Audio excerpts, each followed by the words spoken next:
Nous allons poursuivre notre histoire de l'école de mystère de l'œil d'Horus, une caste sacerdotale fermée qui a incarné le véritable pouvoir en Égypte.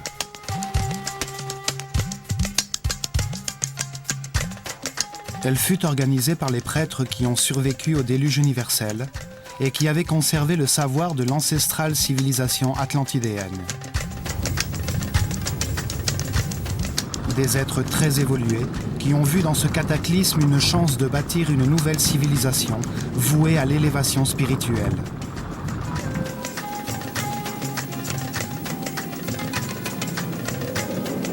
Ils utilisèrent leurs temples comme des livres vivants pour révéler leurs connaissances sur Dieu et sur le fonctionnement de l'univers, afin d'accélérer l'évolution de leur peuple.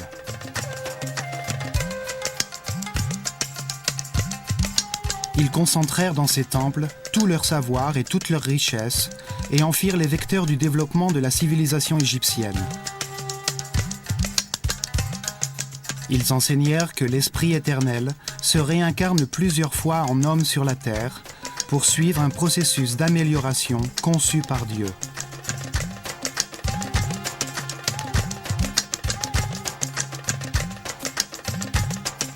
Il s'incarne dans de différents corps, nés dans des familles, des époques et des lieux différents, dans différentes conditions matérielles, économiques et sanitaires. Il se réincarne plusieurs fois sur la Terre, pendant que le système solaire tourne autour du centre de la galaxie, ce qui dure 25 920 ans. Un tour qu'ils ont appelé année cosmique. Pendant ce cycle, la conscience de l'homme est sous l'influence de l'énergie des différentes constellations qui déterminent les processus nécessaires pour son évolution, comme le Soleil détermine les changements de saison.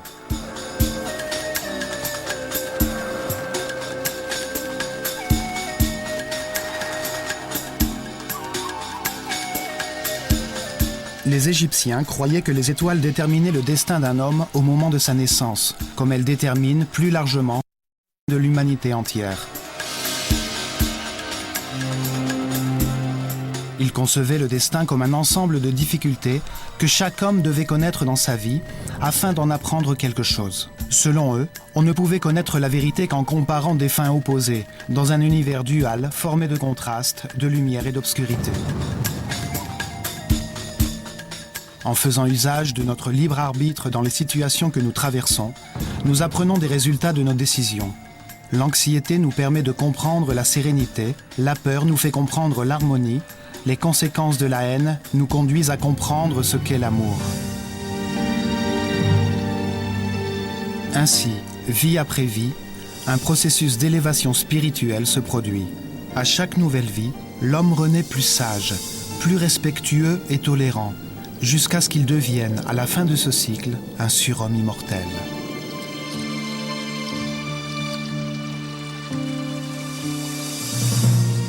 À ce moment d'illumination, il est capable de se souvenir de toutes les vies qu'il a vécues, de toutes les fautes qu'il a faites, en comprenant que, grâce à elles, il peut maintenant connaître la raison de son existence. Dans la paix et l'harmonie, à un très haut niveau d'énergie vitale, rayonnant d'amour en permanence, il peut accéder à des pouvoirs supérieurs, à une plus haute échelle de réalité pour atteindre un nouveau cycle d'évolution. Le processus d'évolution l'a tiré de son animalité originelle, en le transformant en un grand savant, en un être immortel et respectable qui ne connaît plus aucune limite.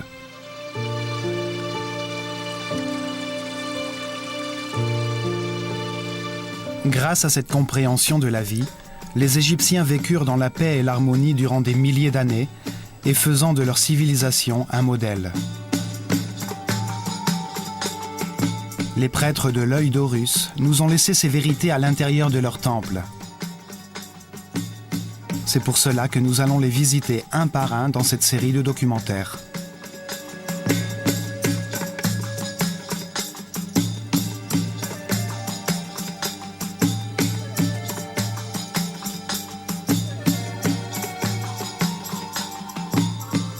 Aujourd'hui, dans notre recherche de la vérité, nous irons au plateau Gizeh, comprendre le message du Sphinx. Un message qui nous parvient à travers le temps. Car ce monolithe de pierre est une marque indélébile laissée à notre attention.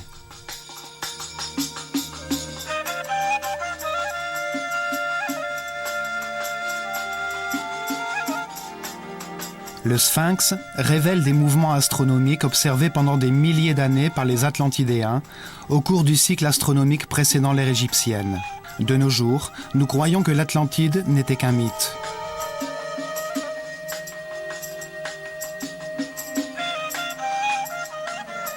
Nous devons nous souvenir que l'histoire de la disparition de l'Atlantide, décrite par Platon, date de l'Égypte ancienne. Ce sont les prêtres du temple de Neth qui ont montré à Solon les ruines ancestrales de l'Atlantide, un mot égyptien dont le sens était rattaché à l'eau.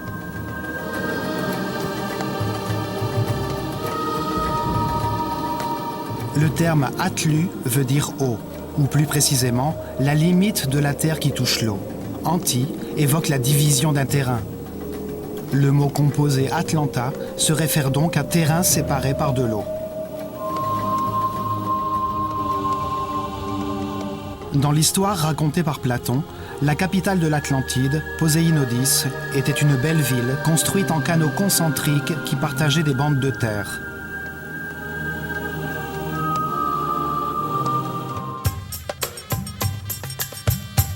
Pour dévoiler les secrets du Sphinx, sa forme symbolique, sa taille gigantesque de pierre monolithique, sa situation géographique et la direction de son regard. Nous reconstituerons les mouvements des étoiles après le déluge universel et nous verrons ce que veulent dire les signes d'érosion provoqués par les pluies sur son corps.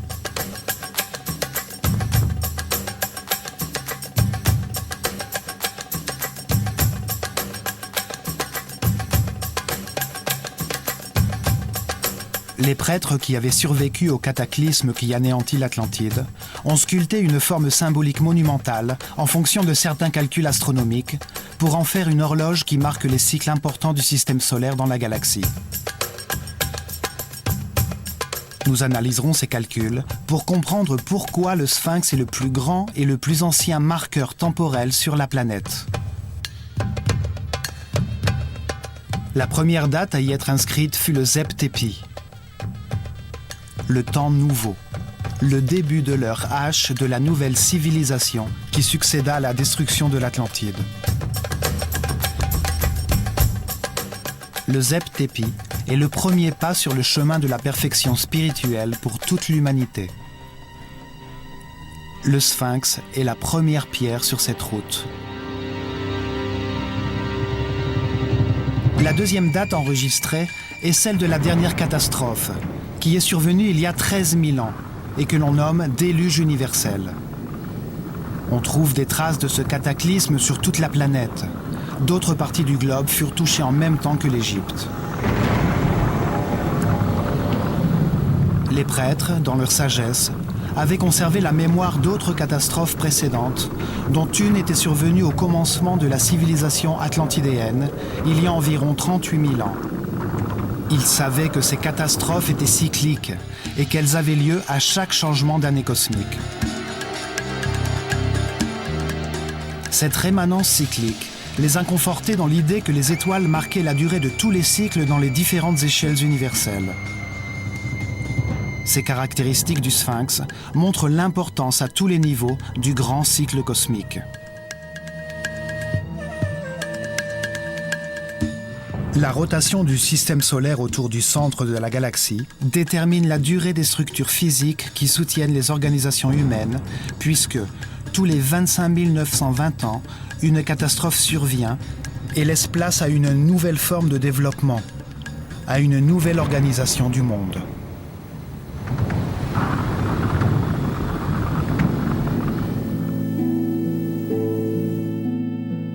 Les structures qui organisent la vie et le développement de l'homme sont périodiquement détruites. À la fin de chaque cycle cosmique, de grands changements surviennent dans le Soleil et provoquent d'importants désordres météorologiques qui détruisent tout ce qui a été construit sur la Terre.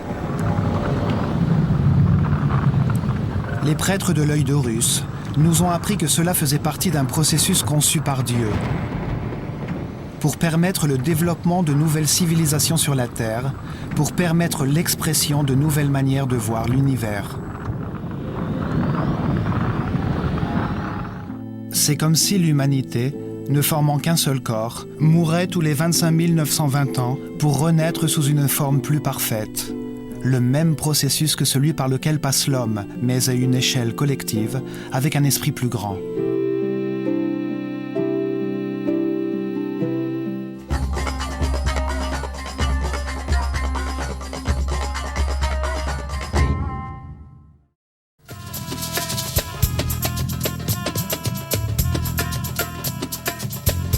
Dans la sphère céleste, au-dessus du pôle Nord, se trouvent 6 constellations. Elles sont appelées constellations polaires.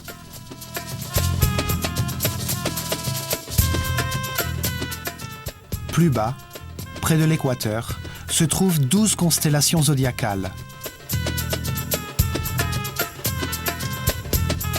En sachant dans laquelle des 6 constellations polaires et dans laquelle des 12 constellations zodiacales se trouvait la Terre à un moment donné, nous pouvons déterminer exactement quelle date il était à cet instant.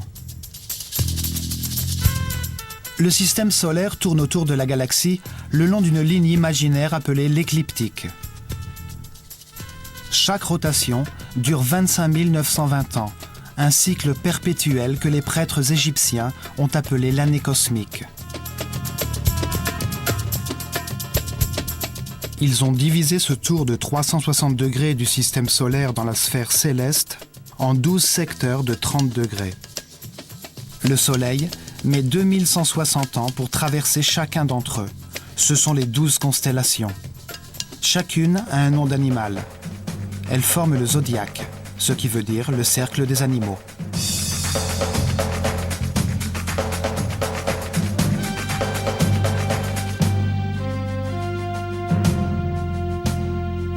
Tout au long de cette rotation, la planète reçoit les différentes énergies des 12 constellations ou signes du zodiaque.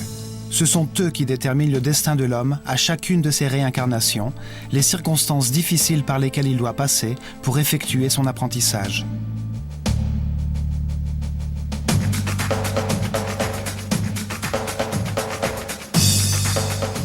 En partant du point où se trouve actuellement le système solaire, au degré 0 de l'écliptique, à la fin de l'ère du Poisson et à l'approche de la nouvelle ère du Verseau, nous reculons de 180 degrés. C'est là où le système solaire se trouvait il y a 12 960 ans, à 180 degrés de l'autre côté de l'écliptique, dans la constellation du Lion. Les scientifiques d'aujourd'hui nous disent que cette époque correspond environ à la fin du Pléistocène, quand les glaces ont fondu et que le déluge universel est survenu.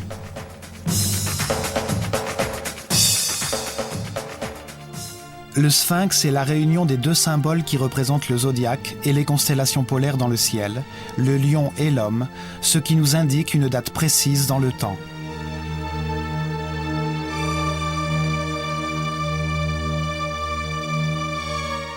Cet animal hybride représente les 2 zones célestes dans lesquelles ces étoiles se trouvent.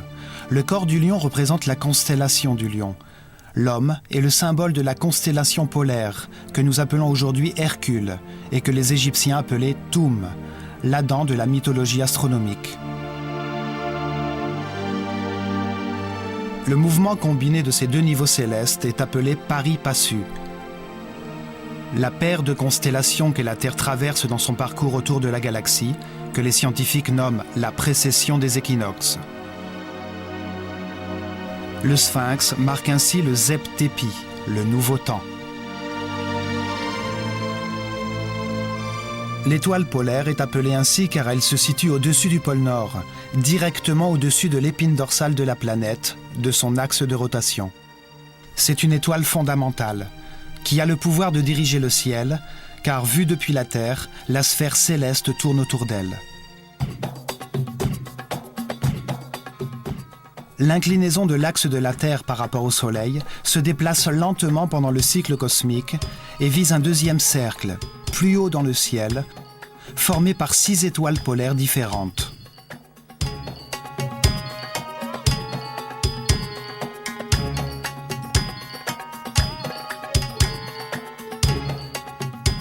Les Égyptiens ayant hérité de cette connaissance des étoiles, ils savaient qu'en divisant ce deuxième cercle en segments de 60 degrés, ils constateraient que l'axe de la Terre pointe en direction d'une étoile polaire différente tous les 4320 ans.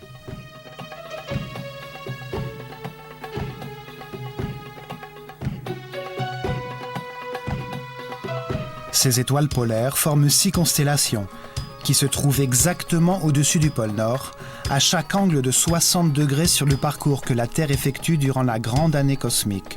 On les appelle les constellations polaires.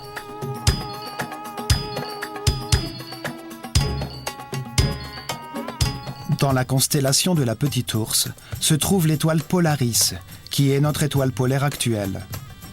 C'est l'étoile qui guide les marins en mer. Il y a 4320 ans, l'étoile polaire était Alpha Draconis, située dans la constellation de Draco, le dragon.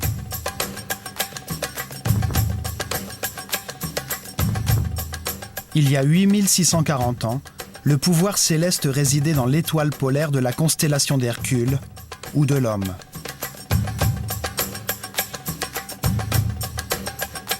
Il y a 12 960 ans, au moment du déluge universel, l'étoile polaire, dans le cercle supérieur, s'appelait Vega, dans la constellation de la Lyre.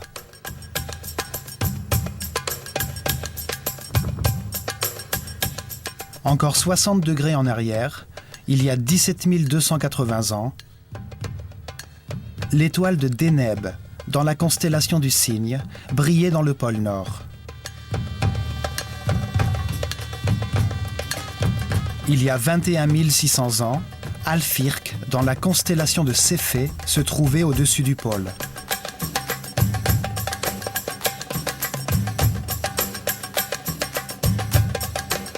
Et il y a exactement 25 920 ans, ce qui correspond à un tour complet de l'année cosmique, l'étoile Polaris, dans la Petite Ourse, brillait au-dessus du pôle, comme maintenant. Ces deux groupes de constellations, les 6 du cercle polaire supérieur et les 12 du cercle zodiacal inférieur, influencent l'homme en permanence.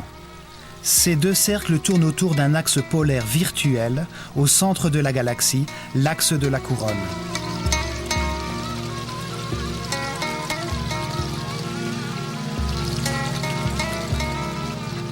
Pour les Égyptiens, toutes les sphères célestes reposaient sur ces colonnes polaires, disposées symétriquement à chaque angle de 60 degrés, sur le cercle vers lequel pointe l'axe de la Terre dans son voyage à travers la galaxie. L'ancienneté et l'exactitude des connaissances égyptiennes sont évidentes. Les prêtres, les gardiens du temps, ont hérité de données astronomiques qui avaient plus de 26 000 ans. Les astronomes modernes ont pu prouver l'existence de ces deux mouvements, qu'ils appellent la précession des équinoxes, car c'est à travers les changements dans l'axe des équinoxes qu'ils ont pu les vérifier. Le Soleil, vu de la Terre durant une année solaire, semble avoir 4 coins, 4 positions qui limitent ses mouvements dans l'horizon. Elles correspondent aux solstices d'été et d'hiver et aux équinoxes d'automne et de printemps. Le solstice d'été, le 21 juin, est le jour le plus long, et par conséquent, la nuit la plus courte de l'année. Le solstice d'hiver, le 22 décembre, est le jour le plus court et la nuit la plus longue de l'année. Les équinoxes d'automne et de printemps sont 4 jours pendant lesquels le jour et la nuit ont la même durée.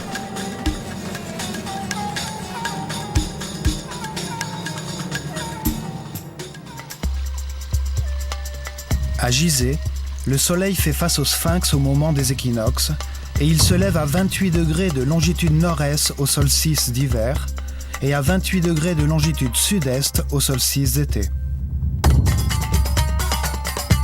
Les équinoxes sont non seulement des points d'équilibre entre le jour et la nuit, mais aussi entre les énergies de la lumière et des ténèbres. Ces jours-là, les portes dimensionnelles du temps et de l'espace s'ouvrent. C'est pour cette raison que les jours d'équinoxe ont été traditionnellement importants pour toutes les cultures sur la Terre. Chaque année, la ligne imaginaire qui rejoint les deux équinoxes change légèrement d'inclinaison par rapport au Soleil. Cet axe se déplace d'1 degré en 72 ans et de 30 degrés en 2160 ans. Au bout de 25 920 ans, il a effectué une rotation de 360 degrés. Par conséquent, ce que l'on appelle aujourd'hui la précession des équinoxes correspond exactement au cycle défini par les Égyptiens dans le pari passu, aux 2 niveaux de rotation de la Terre durant la grande année cosmique. En reliant le signe du lion avec celui de l'homme dans la constellation d'Hercule, le Sphinx marque le moment qui a immédiatement suivi le déluge universel, un désastre qui arrive périodiquement à la fin de chaque grand cycle cosmique, tous les 25 920 ans.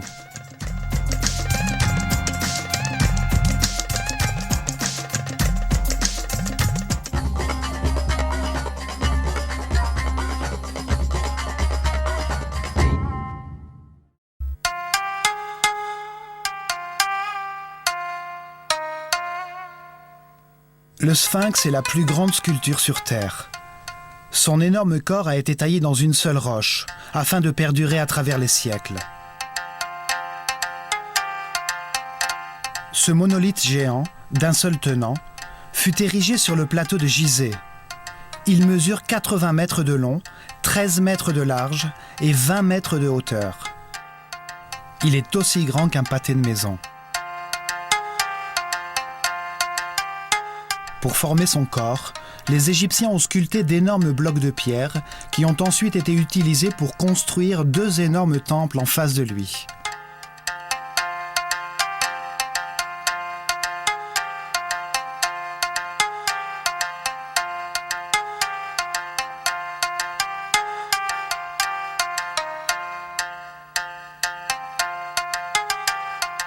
Énigmatique et imposant, c'est le plus beau monument qui nous reste du passé. Il a vu à ses pieds naître, changer et disparaître plusieurs cultures.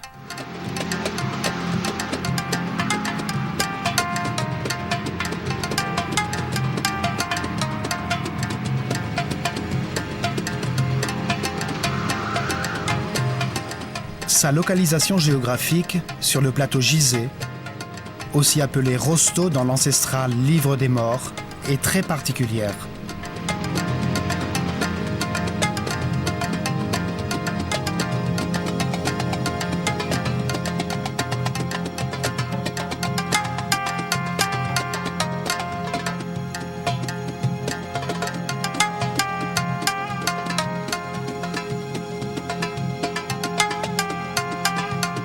Son corps de lion est situé par rapport à l'équateur, à 30 degrés de latitude nord, et presque exactement sur le méridien qui se trouve au 30e degré de longitude entre le pôle nord et le pôle sud.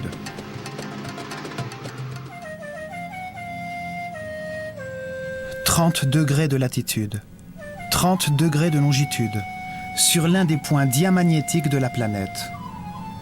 De nos jours, nous savons que le réseau électromagnétique de la planète se structure tout autour de la Terre, entre les 30e parallèles de latitude nord et sud, et à des distances harmonieuses, égales et régulières.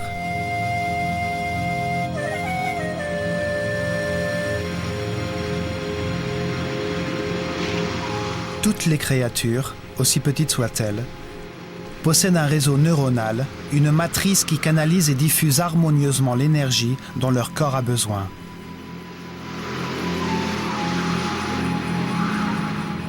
La Terre est enveloppée par ce réseau géométriquement parfait de lignes équidistantes, composées de polyèdres, le long desquels circule l'énergie qui lui permet de vivre.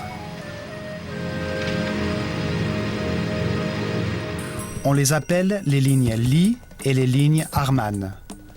Elles forment une matrice de points névralgiques qui produisent naturellement des tourbillons énergétiques.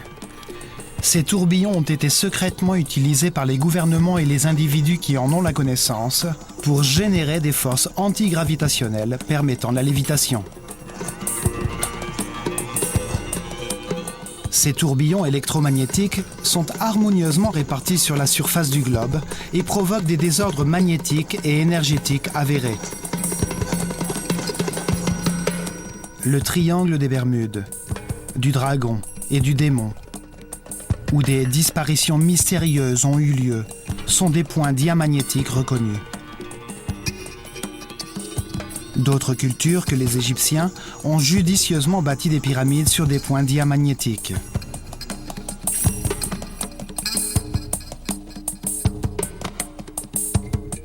Des pays y ont stratégiquement placé des bases militaires. Avec une technologie adéquate, l'énergie de la planète peut être utilisée sur ces points afin de neutraliser l'effet de la gravité sur n'importe quel objet qui se trouve dans son champ d'action. Des expériences de changement dimensionnel, comme l'expérience de Philadelphie, dirigée par Nikola Tesla en 1943 aux États-Unis, ont aussi été réalisées sur ces points. À l'endroit de ces tourbillons, apparaissent également des portes dimensionnelles qui s'ouvrent et se ferment au crépuscule, les jours d'équinoxe. Pour les Égyptiens, le jour d'équinoxe correspondait à la porte de Maat, la déesse de l'équilibre et de justice. Ces jours-là avaient lieu sur le plateau Rosto des cérémonies particulières auxquelles participaient les disciples de l'école de mystère. Ils se servaient du tourbillon pour terminer la formation des prêtres qui avaient atteint, après des années, le 5e ou 6e niveau de conscience. Ils étaient alors transportés par une force externe jusqu'aux plus hautes dimensions. Les prêtres de l'œil d'Horus ont utilisé leur savoir ancestral pour construire, à un point critique du réseau électromagnétique de la planète, une grande pyramide qui leur permettait d'exploiter une source inépuisable d'énergie à des fins spirituelles.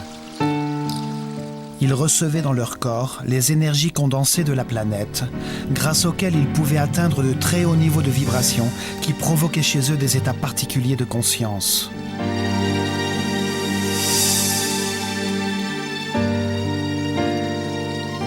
La grande pyramide était appelée l'arche de Ra-Armakou et elle a été construite sur un tourbillon électromagnétique qu'il pouvait ainsi utiliser les jours d'équinoxe quand les domaines de la lumière et de l'obscurité étaient équilibrés par Maat.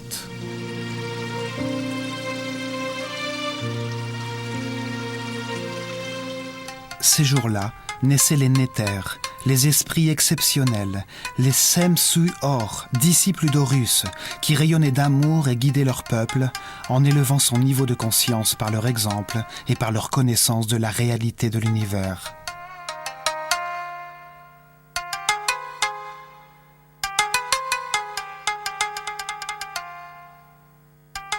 Dans le livre des morts, dans la 5e section appelée Rosto, apparaît une forme pyramidale gardée par 2 sphinx en forme de lion qui font face au soleil à chaque équinoxe et qui protègent l'entrée au royaume de Sokar.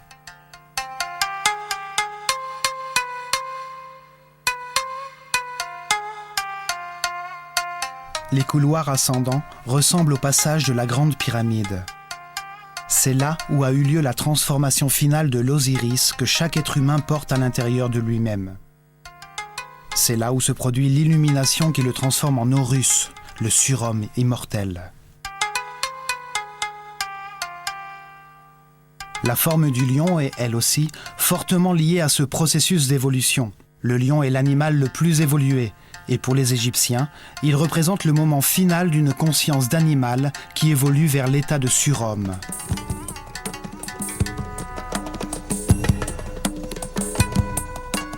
Ces éléments, parmi de nombreuses preuves, font de l'emplacement du sphinx un lieu particulier et disqualifient l'idée selon laquelle le sphinx ne serait qu'un simple monument et la grande pyramide un tombeau.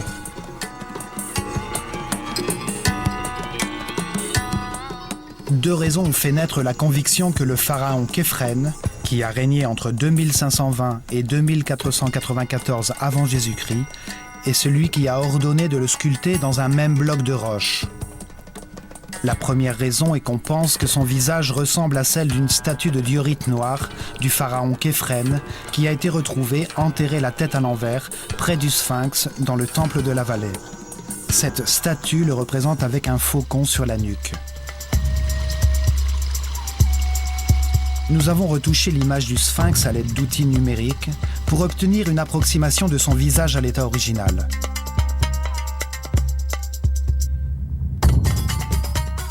Nous avons constaté que ses traits sont totalement différents de ceux de Khéphren.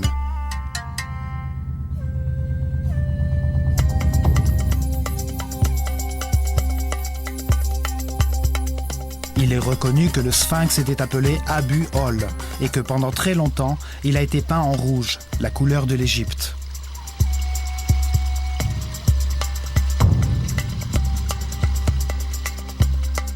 Avec le temps, ont disparu le pectoral fait de pierres semi-précieuses, la barbichette, les couleurs de son élégant némès, ainsi que toutes les plaques de granit blanc poli de la pyramide de Khéphren. La seconde raison est qu'une stèle, sculptée dans la pierre, avec la syllabe « Kef » écrit sur la 13e ligne, a été retrouvée entre les bras du sphinx. Selon les égyptologues traditionnels, ceci permet d'attribuer sa construction à Khéphren.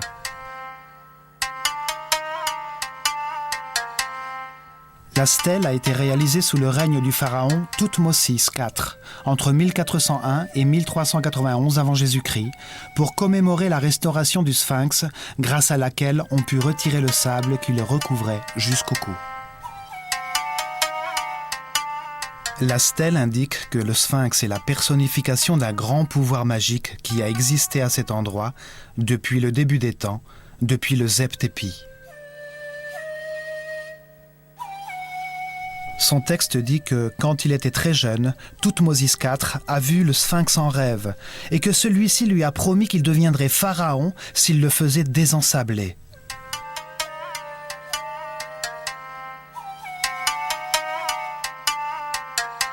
En vérité, elle ne donne aucune information susceptible de savoir qui a ordonné sa construction. Il n'y est fait aucune mention de Khéphren comme bâtisseur du sphinx. Il fut sûrement l'un des restaurateurs qui, comme Thoutmôsis IV, ont enlevé le sable qu'il avait recouvert au cours du temps. Une autre pierre sculptée, appelée la stèle de l'inventaire, retrouvée dans Gizeh par Auguste Mariette, indique que le pharaon Khéops, le prédécesseur de Khéphren, a ordonné la construction d'un temple à côté du sphinx, ce qui prouve que le sphinx existait déjà et que son successeur ne pourrait donc pas l'avoir construit. Pourtant, cette stèle n'a pas été reconnue par les égyptologues orthodoxes, qui considèrent qu'elle n'est pas d'époque, car le style dans lequel elle est écrite ne correspond pas à celui en usage sous le règne de Khéops.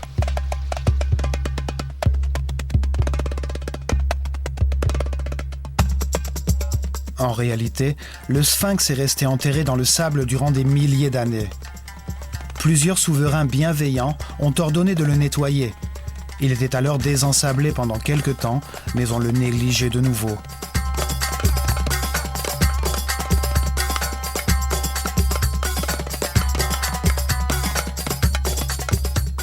La direction de ses yeux est une autre clé pour comprendre son mystère. Sa tête d'homme fait face à l'est. Il a ainsi contemplé le lever du soleil pendant des milliers d'années.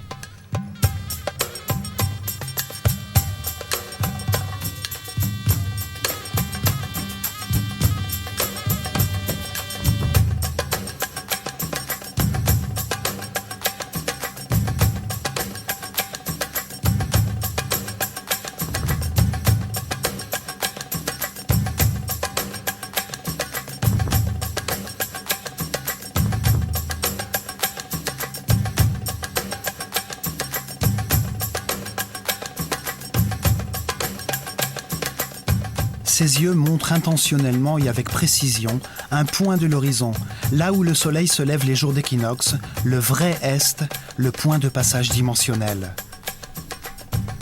La variation de l'angle de la ligne imaginaire qui, en passant par le soleil, réunit l'équinoxe de printemps et l'équinoxe d'automne, est aujourd'hui utilisée pour mesurer la variation d'angle ou précession des équinoxes, tout au long de la grande année cosmique. Son angle varie d'1 degré en 72 ans.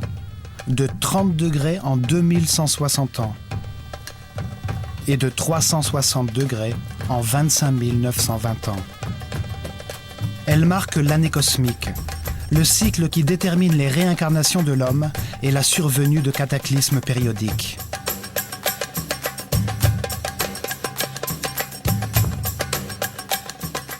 À partir de l'emplacement exact du Sphinx, des scientifiques américains ont reconstitué la sphère céleste en calculant avec un ordinateur la position de la Terre sur l'écliptique il y a 12 960 ans et le déplacement du système solaire.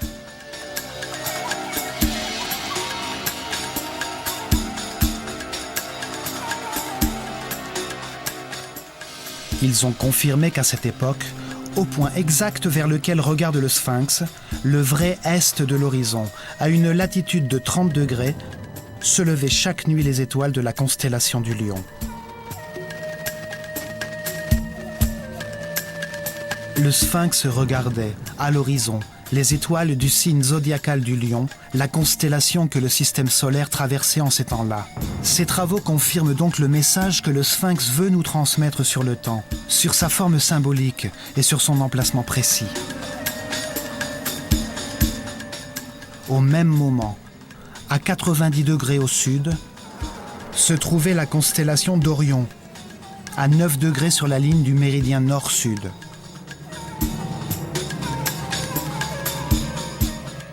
Et Sirius, l'étoile la plus importante pour les Égyptiens, car son apparition annonçait la crue du Nil, se trouvait exactement à 14 degrés à gauche du méridien.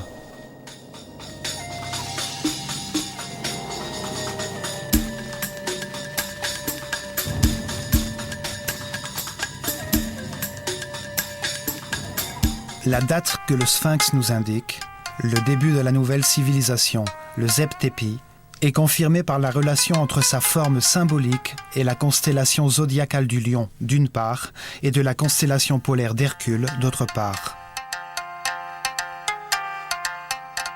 La direction de ses yeux, indiquant l'équinoxe printanier au lever du soleil, et la constellation du Lion la nuit, fait de lui une horloge astronomique tout à fait exacte.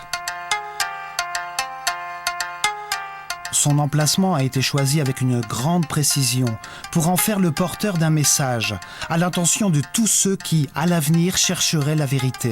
Il nous dit que le cycle le plus important pour l'homme est l'année cosmique et nous montre un emplacement du réseau électromagnétique de la planète.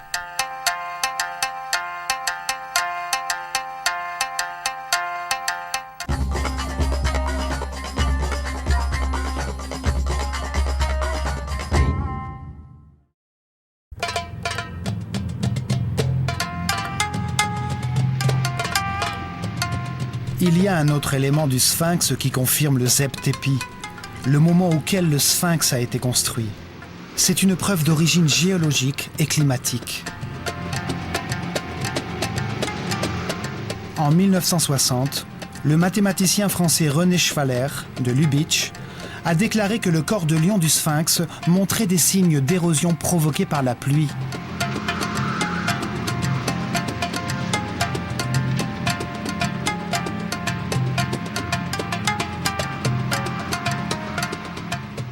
Cette révélation fut accueillie avec stupéfaction, car il est connu que le Sphinx a été enterré dans le sable jusqu'à son cou 90% du temps pendant les 4500 dernières années. Depuis l'an 2500 avant Jésus-Christ, la date où on a coutume d'admettre qu'il fut construit par le pharaon Képhren, seuls quelques souverains bienveillants se sont donné la peine de le restaurer en faisant enlever le sable qui le recouvrait.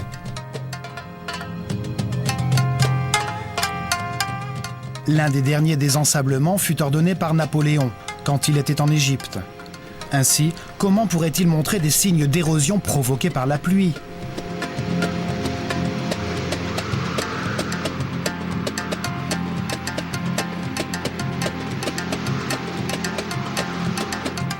En outre, il a été prouvé que le climat en Égypte a été le même pendant ces 4500 ans, aride, sec, avec des pluies rares.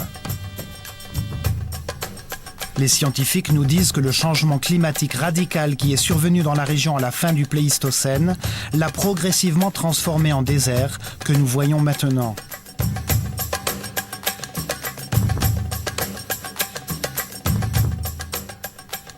Cela signifie que la pluie qui a érodé le corps du Sphinx pourrait être tombée seulement entre les années 10 960 et 5000 avant Jésus-Christ, quand le plateau Gizeh s'est transformé en désert de sable et que le Sphinx a été enterré jusqu'au cou, protégé du temps.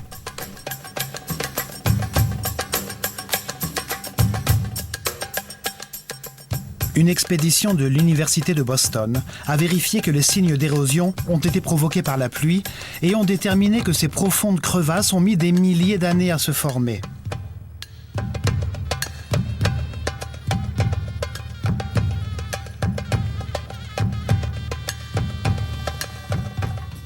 Ceci confirme l'antériorité du Sphinx et relance le débat sur la date de commencement de cette civilisation, point sur lequel les égyptologues orthodoxes ne sont pas venus à s'accorder. Il nous reste très peu de traces des monarques égyptiens, et celles qui restent ne sont pas toujours reconnues. Le papyrus de Turin et la galerie des cartouches, dans le temple d'Osiris, à Abydos, énumèrent les noms des pharaons dont l'existence est avérée.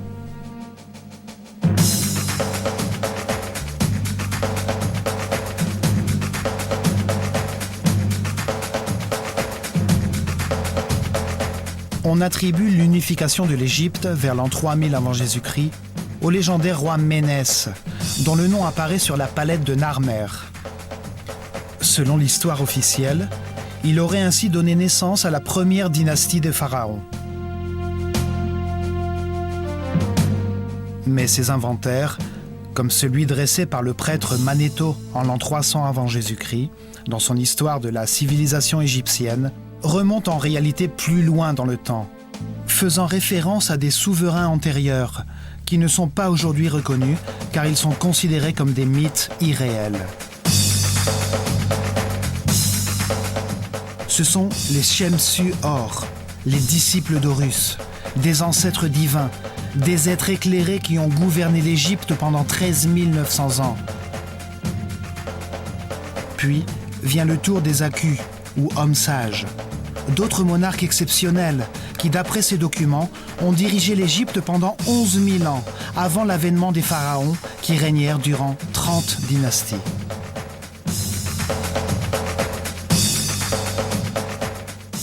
Cela signifie qu'il y avait une civilisation en Égypte. Avant même le déluge universel, pendant le cycle atlantidéen, avant le Zep-Tépi et le commencement d'un nouveau cycle intégrant les connaissances antérieures. Ceci explique aussi une des incohérences de l'histoire officielle, qui fait débuter la civilisation égyptienne vers l'an 3000 avant Jésus-Christ. Il est inconcevable que l'art, la science, les techniques d'architecture et l'écriture hiéroglyphique aient pu être aussi développées dès cette époque. Certaines des réalisations des premières dynasties surpassent les développements ultérieurs.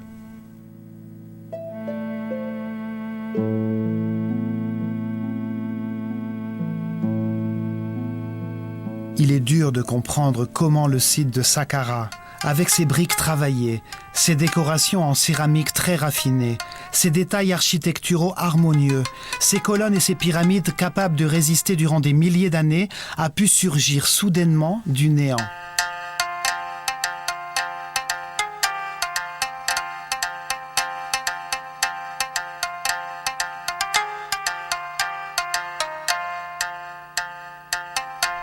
C'est comme si notre civilisation actuelle avait subitement construit une navette spatiale, sans avoir jamais connu les avions de toile, le DC-3 ou les vols Gemini qui conduisent l'homme sur la Lune. Il est clair que la civilisation égyptienne a hérité du savoir accumulé durant le cycle précédent et qu'elle a été guidée dès son commencement par une caste sacerdotale d'êtres très évolués spirituellement, comme l'attestent les découvertes archéologiques retraçant la liste des souverains égyptiens.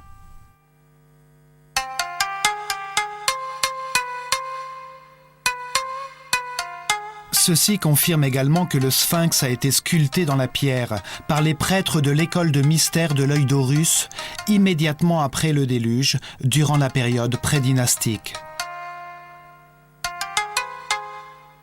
Le Sphinx est une sculpture gigantesque, construite en un seul bloc, pour résister à l'épreuve du temps.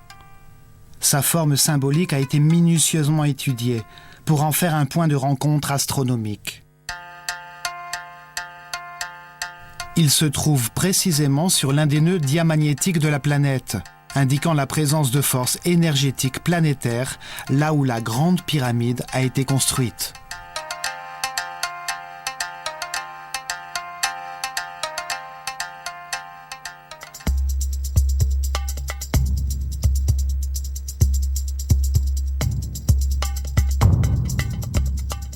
La direction de son regard, vers un point précis de l'horizon, où le soleil se lève les jours d'équinoxe, montre l'importance de la porte de Maat, l'entrée du royaume de Sokar, au moment d'équilibre entre le jour et la nuit. Dans cet univers de contraste, c'est seulement grâce à cet équilibre entre la lumière et l'obscurité, entre deux extrêmes, que l'unité peut être réalisée. Ce niveau de compréhension ne peut être atteint qu'en évaluant les résultats de décisions prises au cours de nombreuses réincarnations, pour trouver la voie du respect et de la tolérance, de la paix et de l'harmonie. Tous les temples de la civilisation égyptienne ont porté ce message, le chemin du perfectionnement par la réincarnation pour atteindre l'illumination était le fondement de leur foi. Le Sphinx montre également que la civilisation égyptienne remonte à très longtemps, au commencement du monde nouveau, le Zep-Tepi, il y a 12 900 ans, quand les étoiles de la constellation de Lion brillaient en face de lui.